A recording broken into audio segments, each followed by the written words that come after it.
Barabao sigla prima. Ciao. Ecco a voi Barabao Teatro. Una banda di attori temerari e scaltri.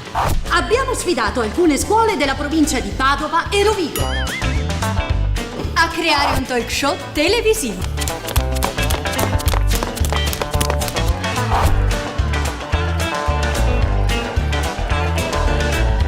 L'effetto sui ragazzi è stato esplosivo.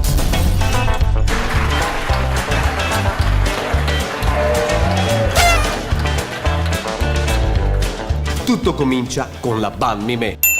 Che cos'è la Bambimè? Il nostro modo per spiegare ai ragazzi argomenti scolastici ostici. E come funziona? Abbiamo un assaggio? Ce l'ho. Tac. L'idea di Frankenstein nasce così, da un vero e proprio incubo. Seguiteci In sala di montaggio. Ragazzi?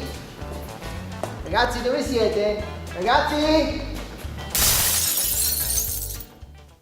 Va bene, rifacciamo una seconda buona. Perfetto. Bella. Siamo nella frazione Ponte Vigo d'Arzere di Padova. Alla scuola secondaria di primo grado Niccolò Copernico. con entusiasmo travolgente. I ragazzi hanno accolto per storia in cattedra Mary Shelley E la nascita di Frankenstein. Tac. La la la la. La la la la la. La mia storia comincia dopo la mia morte. Chi ero prima di allora non ricordo.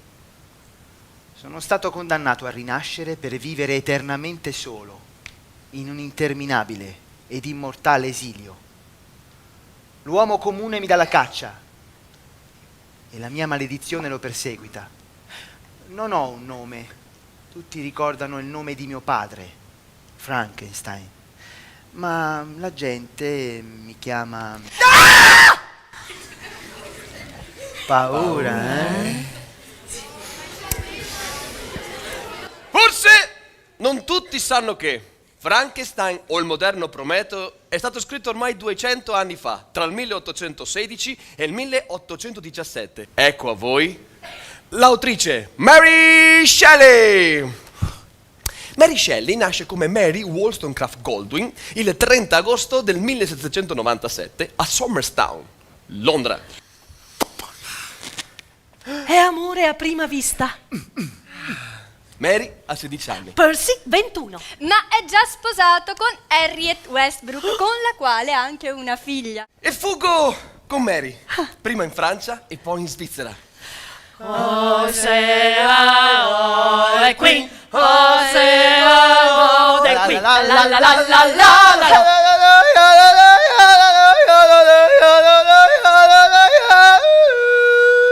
Who are you? Purtroppo siamo costretti a ritornare a casa solo dopo 6 settimane per una carenza di economia. Mary torna incinta. Con mia grande sorpresa, mio padre si rifiuta di vedermi. Per ben 2 anni. Il 22 febbraio 1815 nasce una bambina prematura di 2 mesi che muore 2 settimane dopo il parto. Estate 1816, Mary, Percy e Wilmouse partono per Ginevra. Per passare l'estate insieme al poeta Lord Byron, nonché al suo amico e medico personale John William Polidori. Ma a causa dell'eruzione del vulcano Tambora Boom! sull'isola di Sumbawa Boom! è un'estate inclemente Boom! con fitte piogge e temporali. Boom! La compagnia si diverte a fare lunghe gite in barca. Row, row, row the boat gently down the street.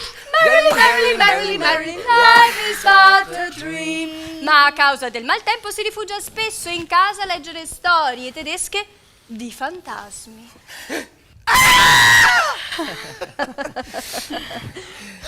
Idea!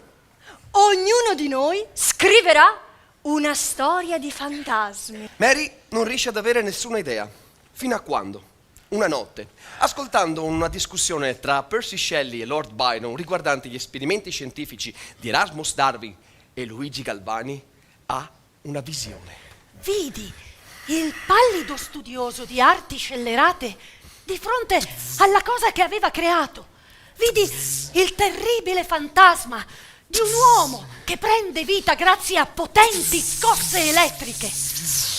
L'artefice era sconvolto dal suo stesso successo.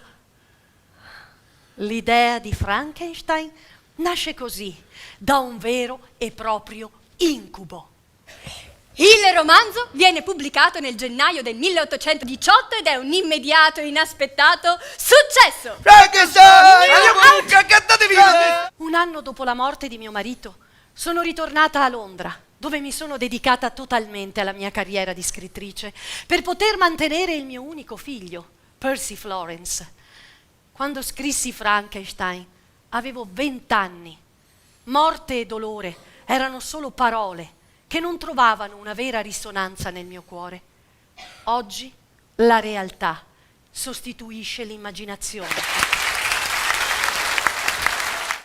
Bella la bambina, ma manca un pezzo. Infatti, questo è solo un estratto di quello che abbiamo presentato nelle classi. Ma io voglio la versione integrale, dove possiamo vederla? Te lo dico dopo. Ora vediamo come i ragazzi hanno raccolto la nostra sfida. Hanno avuto 2 settimane di tempo per diventare autori, giornalisti ed opinionisti. E la versione integrale? Dopo. Un laboratorio che ha permesso agli studenti di acquisire non solo contenuti, ma competenze. Ed ora proveranno il brivido delle telecamere. Vivendo un'esperienza indimenticabile. L'integrale? Dopo. E adesso spazio al talk. Buongiorno a tutti e benvenuti a Storia in Cattedra. Abbiamo il piacere di ospitare la compagnia teatrale Barabao, che ha portato in scena, con uno stile davvero particolare, un adattamento di una famosissima opera, Frankenstein, di Mary Shelley. Buongiorno anche ai nostri opinionisti, che ci aiuteranno a capire il senso profondo di quest'opera.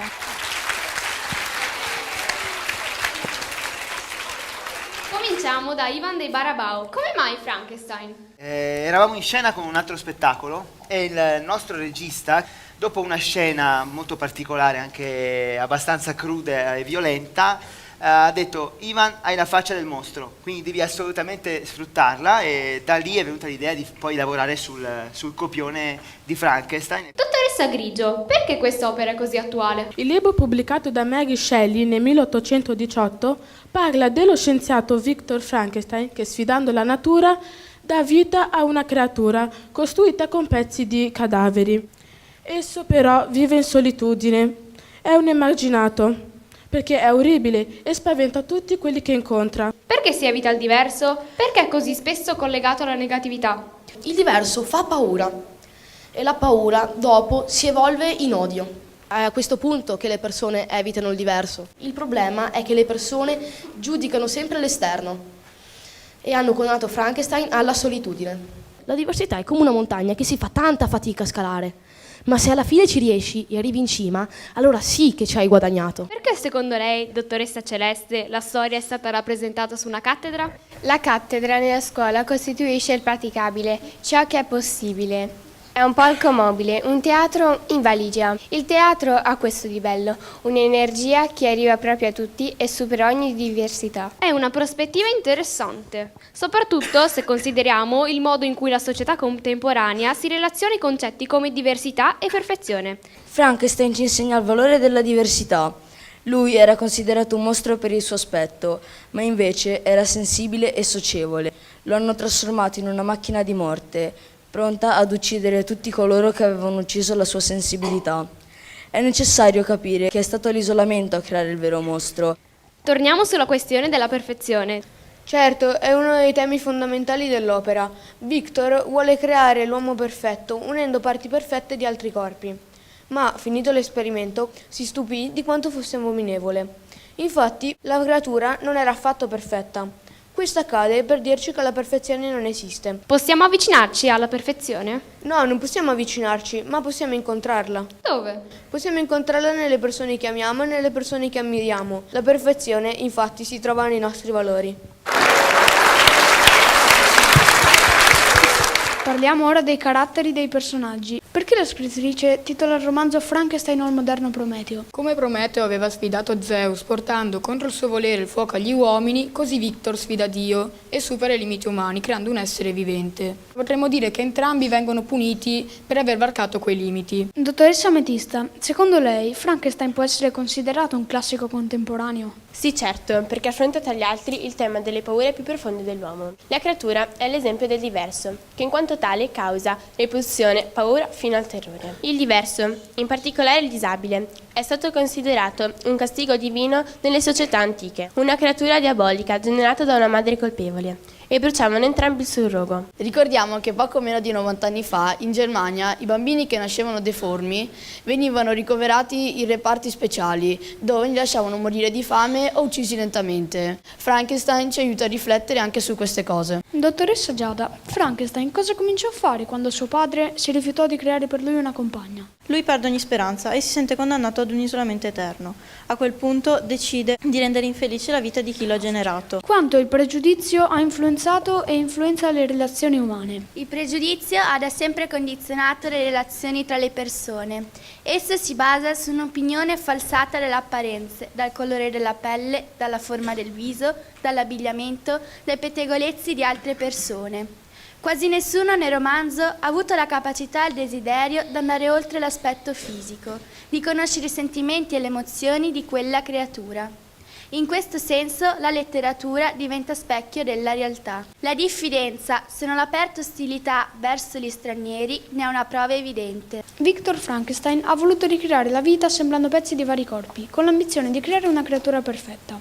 Ciò che viene generato però è l'esatto opposto di quello che voleva. Cosa ne pensa? Questo può insegnarci che la scienza ha sempre ricercato la perfezione, ma essa è solamente un punto di vista, per questo non si può ricreare in laboratorio. Il tempo a nostra disposizione è quasi terminato. Arrivederci e alla prossima puntata di Storia in Cattedra.